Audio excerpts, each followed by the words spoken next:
പ്രവാചകൻ നബി മുഹമ്മദ് മുസ്തഫ സല്ലല്ലാഹു അലൈഹി വസല്ലം അല്ലാഹുവിന്റെ പ്രവാചകൻ ലോകത്തിന് നൽകിയ ഏറ്റവും വലിയ റബീഉൽ അവ്വലിന്റെ സംഭാവന തന്നെ വിശുദ്ധ ഖുർആൻ.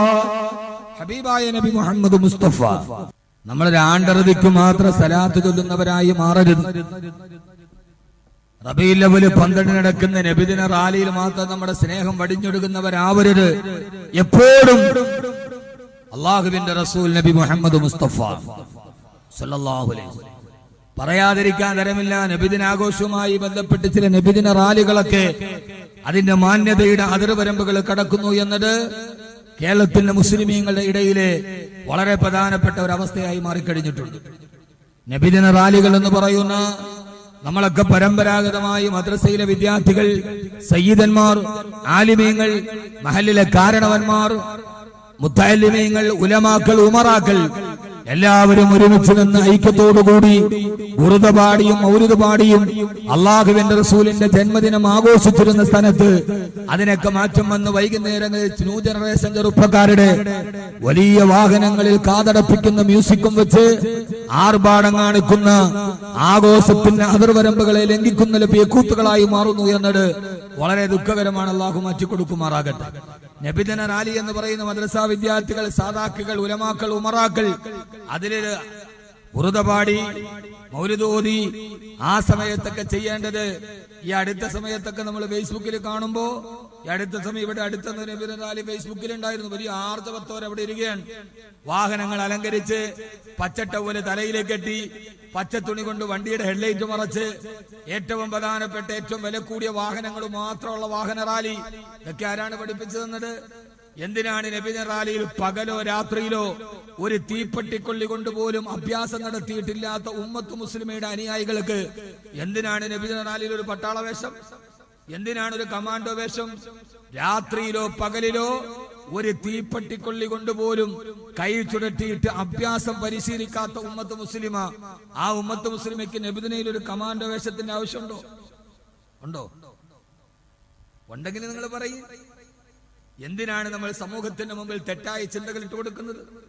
നമ്മുടെ ആരാധനകളിൽ എന്തിനാണ് വൈകൃതങ്ങൾ കടന്നുകൂടുന്നത്? പരമ്പരാഗതമായി ഹബീബായ നബി മുഹമ്മദ് മുസ്തഫ. നിങ്ങൾക്ക് ഞാൻ പറഞ്ഞ ഇഷ്ടപ്പെടുന്നില്ലേ? ഇത് കാസർഗോഡ് ഇല്ല, കണ്ണൂരില്ലേ? അതാ നിങ്ങൾ കൂടുതൽ എടുക്കാത്തത്. ഇങ്ങനെ ഉണ്ടെങ്കിലും ഇല്ലെങ്കിലും അത് അഭിലഷണീയമല്ല. ഈ സമുദായത്തിലുണ്ടാകുന്ന വൈകൃതങ്ങളെ കുറിച്ച് പ്രതികരിക്കാൻ ഉത്തരവാദിത്തപ്പെട്ടവർ കൃത്യമായി സമയം കണ്ടെത്തേണ്ടതുണ്ട്. അതുകൊണ്ട് ഞാൻ പറയുകയാണ്, ഇതൊക്കെ അഭിലഷണീയമായ ആചാരാനുഷ്ഠാനങ്ങളല്ല. അത് മറ്റുള്ളവർക്ക് വിമർശിക്കാനുള്ള ഇടം നൽകുമെന്ന് എന്റെ പ്രിയപ്പെട്ട സമൂഹത്തോട് ഓർമ്മിപ്പിച്ചുകൊണ്ട്, നബിദിനം എന്ന് പറഞ്ഞാൽ ആദരവായ പ്രവാചകൻ നബി മുഹമ്മദ് മുസ്തഫ. ഇതാണ് നബിയോടുള്ള സ്നേഹം. അല്ലാഹുവിന്റെ പ്രവാചകനോടുള്ള സലാത്ത്. അസ്സലാത്തു അലൻ നബിയിൽ മുസ്തഫൽ മുഖ്താർ നബിയുനാ റസൂലുള്ളാഹി സ്വല്ലല്ലാഹു അലൈഹി വസല്ലം ഉമ്മത്ത് മുസ്ലിമയ്ക്ക് നൽകിയ ഏറ്റവും വലിയ അനുഗ്രഹം അല്ലാഹുവിന്റെ വിശുദ്ധമായ ഖുർആനാൻ. ആദരവായ പ്രവാചകൻ നബി മുഹമ്മദ് മുസ്തഫ. ഉറക്കപ്പറ, ആദരവായ പ്രവാചകൻ നബി മുഹമ്മദ് മുസ്തഫ സല്ലല്ലാഹു അലൈഹി വസല്ലമ. എന്താ അല്ലാഹുവിന്റെ വിശുദ്ധമായ ഖുർആൻ എന്നറിയോ? 14 നൂറ്റാണ്ടുകൾക്ക് മുമ്പ് ജബൽ അബൂ ഖുബൈസിന്റെ മുകളിലെ പ്രബോധനത്തിന്റെ പ്രഥമ ദൗത്യമായി തന്റെ ജനതയെ ഒരുമിച്ച് കൂടിയിട്ട് നീണ്ട 23 വർഷക്കാലം കാലാനുസൃതമായി സന്ദർഭോചിതമായി ആകാശലോകത്ത് നിന്ന് ദിവ്യബോധനത്തിന്റെ വെളിപാടുമായി റൂഹുൽ അമീൻ മലക്ക് ജിബ്രീൽ അലൈഹിസ്സലാത്തു വസ്സലാം അവതരിപ്പിച്ചു കൊടുത്ത വിശുദ്ധമായ ഖുർആനിനെ ലോകാവസാനം വരെ ലോകത്തിന്റെ ഏറ്റവും വലിയ താത്വിക ഗ്രന്ഥമായി ലോകത്തിന് സമ്മാനിച്ച മുത്താര. ആ മുത്താണ് നബി മുഹമ്മദ് മുസ്തഫ സല്ലല്ലാഹു അലൈഹി വസല്ലമ. 23 വർഷക്കാലം തന്റെ ജനതയുടെ മുമ്പിലൂടെ ഇറങ്ങി നിന്നിട്ട് അല്ലാഹുവിനെ പഠിപ്പിച്ചു കൊടുത്ത അർ-റഹ്മാനു അല്ലമൽ ഖുർആൻ ഖലഖൽ ഇൻസാന അല്ലമഹു ബയാൻ. അർ-റഹ്മാനു അല്ലമൽ ഖുർആൻ. ഖുർആനിനെ പഠിപ്പിച്ചിരുന്ന, പഠിക്കാൻ പ്രേരിപ്പിച്ചിരുന്ന, അല്ലാഹുവിനെ പരിചയപ്പെടുത്തി കൊടുത്ത വിശുദ്ധനായ പ്രവാചകൻ നബി മുഹമ്മദ് മുസ്തഫ. ആ മുഹമ്മദ് നബി മുസ്തഫ സല്ലല്ലാഹു അലൈഹി വസല്ലമയാണ് ഓതി കൊടുക്കുന്നത്. അമറദ ബഹറൈനി യൽതഖിയാ ബൈനഹുമാ ബർസഖുൻ ലാ യബ്ഗിയാ. മറദൽ ബഹറൈനി യൽതഖിയാ, പരസ്പരം കണ്ടുമുട്ടാത്ത രീതിയിൽ രണ്ട് കടലുകളെ പരസ്പരം ചേർത്തൊടുക്കിയത് ഞാനല്ലോ. ആരാണ്? അല്ലാഹ്. പ്രപഞ്ച സിദ്ധമായ അല്ലാഹു ആരാ? മറദൽ ബഹറൈനി യൽതഖിയാ, രണ്ട് കടലുകൾ തമ്മിൽ ഒരുമിച്ച് കൂടിയിട്ട് പരസ്പരം ഒരുമിച്ച് കൂടാൻ കഴിയാത്ത രീതിയിൽ ബൈനഹുമാ ബർസഖുൻ ലാ യബ്ഗിയാ. فبأي آلاء ربكما تكذبان.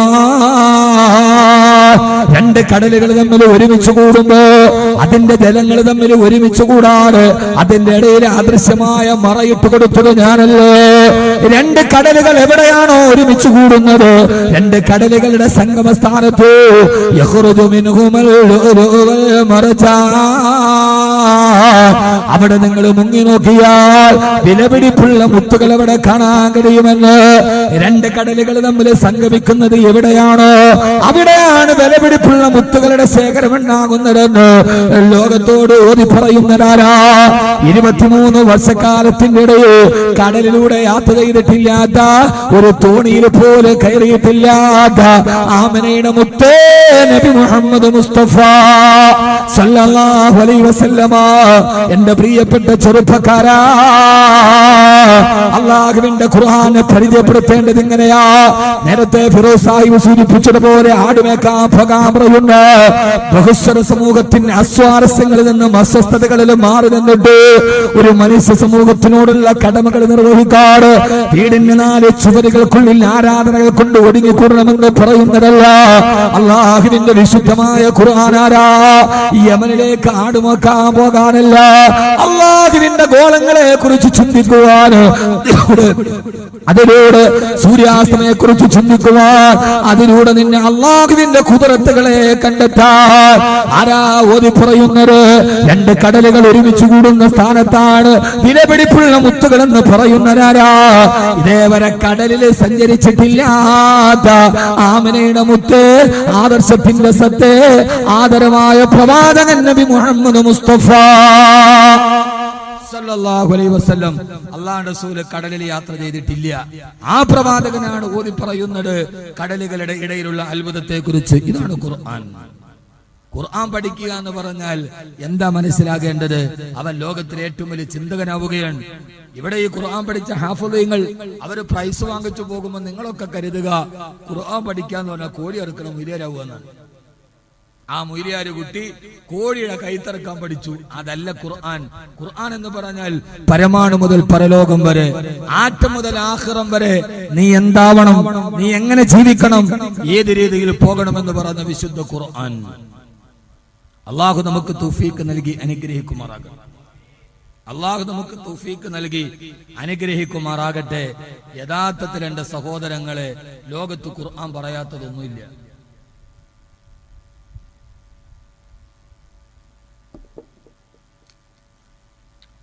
ഖുർആൻ പറയാത്ത വിശേഷങ്ങളില്ല. ഒരു മനുഷ്യന് ആവശ്യമുള്ളത് എന്തൊക്കെയുണ്ടോ അത് മുഴുവനും ലോകത്തോട് പറയാൻ അള്ളാഹുവിന്റെ ഖുർആന് കഴിഞ്ഞിട്ടുണ്ട്. ഖുർആനിൽ ഒരു സൂറത്തുണ്ട്. ആ സൂറത്തിന്റെ പേര് സൂറത്തുൽ ഹദീദ് എന്നാണ്. ഇരുമ്പ്. ആ സൂറത്തിന്റെ പേര് സൂറത്തുൽ ഹദീദ്, ഇരുമ്പ് എന്നാണ് അതിന്റെ പേര്. എന്താണ് അല്ലാഹു സുബ്ഹാനഹു വ തആല ഖുർആനിൽ സൂറത്തിന് ഇരുമ്പ് എന്ന് പേര് കൊടുക്കാൻ കാരണം? യഥാർത്ഥത്തിൽ സ്വർണം, വെള്ളി, വജ്രം ഇതൊക്കെയല്ലേ പറയേണ്ടത്? യാതൊരുവിധ വിലയുമില്ലാത്ത, യാതൊരുവിധ അടിസ്ഥാനമില്ലാത്ത ഇരുമ്പിന്റെ പേര് 114 അധ്യായങ്ങളിൽ ഒരധ്യായത്തിന്റെ പേര് ഇരുമ്പ്. എന്താ കൊടുക്കാൻ കാരണം? ലോകത്ത് എല്ലാ ലോകങ്ങളെക്കാൾ ഇരുമ്പിനൊരു പ്രത്യേകതയുണ്ട്. അള്ളാഹുവിന്റെ ഖുർആനിൽ ഒരു ലോകത്തെ അള്ളാഹു എടുത്തു പറഞ്ഞിട്ടുണ്ടോ എങ്കിൽ ആ ലോകത്തിന് എന്തെങ്കിലും പ്രത്യേകത ഉണ്ടാവും. ഇരുമ്പിനൊരു പ്രത്യേകതയുണ്ട്. ഇരുമ്പ് ആകാശത്തിന്റെ ലോഹമാണ്. ഭൂമിയിലുണ്ടാകുന്നതല്ല. ബാക്കി എല്ലാ ലോഹങ്ങളും ഇരുമ്പൊക്കെ ഭൂമിയിൽ നിന്ന് കുഴിച്ചെടുക്കുന്നുവെങ്കിലും അതിന്റെ പ്രഭവ കേന്ദ്രം സൗരോർജത്തിന്റെ 5 ഇരട്ടി ഊർജ്ജമുണ്ടെങ്കിൽ ഇരുമ്പുണ്ടാക്കാൻ പറ്റും. ഭൂമിയെ ഭൗമോർജ്ജം കൊണ്ട് പറ്റില്ല, സൗരോർജ്ജം ഉണ്ടാകണം. 14 നൂറ്റാണ്ടുകൾക്ക് മുമ്പ് അല്ലാഹുവിന്റെ ഖുർആനില് ഹബീബായ നബി തങ്ങൾ ഓതി പറയാ, വഅൻസൽനൽ ഹദീദ ഫീഹി ബഅസുൻ ശദീദുൻ വമനാഫിഉ ലിന്നാസ്. വഅൻസൽനൽ ഹദീദ, നിങ്ങൾക്ക് ഞാൻ ഇരുമ്പിനെ ഇറക്കി തന്നില്ലേ. ഇറക്കുക എന്ന് പറഞ്ഞാൽ മുകളിൽ നിന്ന് താഴോട്ടാണ് ഇറക്കുക. ഇരുമ്പി ഭൗമലോകത്തിന്റേതല്ല, അത് ആകാശ ലോകത്തിന്റെ അപൂർവമായ ലോകമാണെന്ന് ലോകത്തോട് പറഞ്ഞു കൊടുക്കാൻ, ഗവേഷണത്തിന്റെ മാതിരികൾ തുറക്കാൻ അല്ലാഹുവിന്റെ വിശുദ്ധ ഖുർആൻ. എന്റെ പ്രിയപ്പെട്ട സഹോദരങ്ങളോട് പെട്ടെന്ന് ഞാൻ ഓർമ്മിപ്പിക്കുകയാണ്, അല്ലാഹുവിന്റെ ഖുർആനിൽ ഒരു സൂറത്തുണ്ടത്രേ. ആ സൂറത്തിന്റെ പേര് സൂറത്തുൻ നഹ്ൽ എന്നാണ്. തേനീച്ചയുടെ പേര്, തിമിംഗലത്തിന്റെ പേരുടെ സൂറത്തിനില്ല. കാണാൻ പോലും കഴിയാതെ പറന്നു പോകുന്ന തേനീച്ചയുടെ പേര് അല്ലാഹു ഒരു സൂറത്തിന് എന്തിനാണ് പേര് വെച്ചു കൊടുത്തതെന്നറിയോ? അതൊന്നും വെറുതെയല്ല മാനവാ, നിന്നെ ഞാൻ പഠിപ്പിക്കാൻ വേണ്ടിയാണ്. ശുദ്ധിയേതെന്ന് പഠിപ്പിക്കാൻ. നിന്റെ മാലിന്യ മന്യത്തിന്റെ അറമ്പിലേക്ക് വലിച്ചെറിയരുത്, അന്തരീക്ഷ മലിനീകരണം ഉണ്ടാകരുത്. തേനീച്ചയെ നിങ്ങൾ ശ്രദ്ധിച്ചിട്ടുണ്ടോ? ആ തേനീച്ച അതിന്റെ മധുരോധാരമായ തേൻ കൊണ്ടുപോയി അറയിൽ സൂക്ഷിച്ചു വെക്കും. ആ തേനേന അറയിലാണോ സൂക്ഷിച്ചു വെച്ചത്, അതിൽ നിന്ന് വളരെ ദൂരമുള്ള അറയിൽ പോയിട്ടാണ് തേനീച്ച വിസർജിക്കുക. താനങ്ങകല മധുവിൽ നിന്ന് പകർന്നു കൊണ്ടുവന്ന തേൻ ആ തേനിന്റെ ഭാഗത്ത് വിസർജിക്കുന്നത് തേനീച്ചയുടെ സ്വഭാവമല്ല. എവിടെയാണോ തേനിരിക്കുന്നത് അവിടെ നിന്ന് അകലേക്ക് പോയിട്ടാണ് തേനീച്ച വിസർജിക്കുന്നത്. കാരണം ഈ തേൻ മലീമസമായി കൂടാ, അത് കടിക്കുന്ന മനുഷ്യന് ഔഷധമായി മാറാൻ തേനീച്ച നമ്മെ പഠിപ്പിച്ചു തരികയാണ്. നിന്റെ വിസർജ്യങ്ങൾ, നിന്റെ മാലിന്യങ്ങൾ അത് മനുഷ്യന് അഹിതകരമായ സ്ഥലത്ത് നിക്ഷേപിക്കരുത്. എന്തിനാണത് ചെയ്യുന്നത്? അല്ലാഹു തേനീച്ചയിലൂടെ മനുഷ്യനെ മര്യാദ പഠിപ്പിക്കുകയാണ്. പെണ്ണേ, നിന്റെ മാലിന്യങ്ങൾ അടുത്തവന്റെ വീട്ടിലേക്ക് ഒടുക്കി വിടരുത്, നദിയിലേക്ക് തള്ളിവിടരുത്. അന്തരീക്ഷത്തിൽ വൃത്തി വേണമെന്ന് ലോകത്തോട് പഠിപ്പിച്ച